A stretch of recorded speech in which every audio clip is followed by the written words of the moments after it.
Now, the family of Jay Slater apparently have been told they can bring in their own search and rescue teams to look for him. That's according to the police in Tenerife. Yeah, money from the GoFundMe page of the family will be used to hire that team.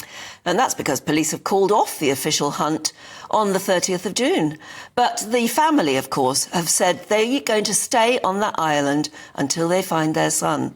Well, joining us now to discuss this is the former head of Lambeth Missing Persons Unit, Mike Neville. Mike, this saga rolls on and on. First of all, it was a huge island-wide search. It had helicopters, drones, dogs, and then suddenly flipped back to that Airbnb property, perhaps, where they should have been focusing on all along. And now we have another dramatic new twist.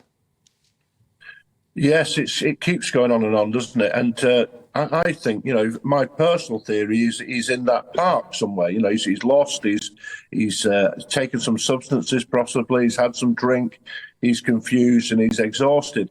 But there's all the background noise as well. When you know that somebody's stayed with somebody who's a convicted drug dealer who got 9 years for drug dealing, that is a substantial sentence. So that is a lot of drugs.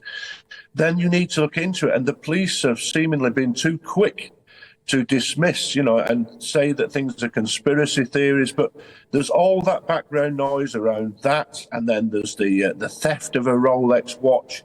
And initially it was portrayed as though, Jay's a young lad, he's 19, he's on his first holiday. But then it comes out he's convicted of a very violent assault. So as well as doing the search of the park, then the police should be looking at all this background. Is there anything else going on? And they don't seem to have done that. And it's been badly handled in that sense. Well, either they haven't done it or they're not telling us about it, which suggests which means there's a reason they're not telling us very much at all.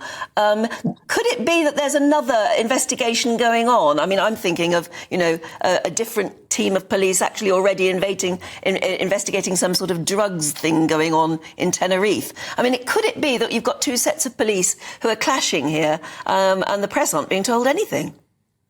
Well, what strikes me on is that they've already said that there is no criminal investigation. So they've actually declared that.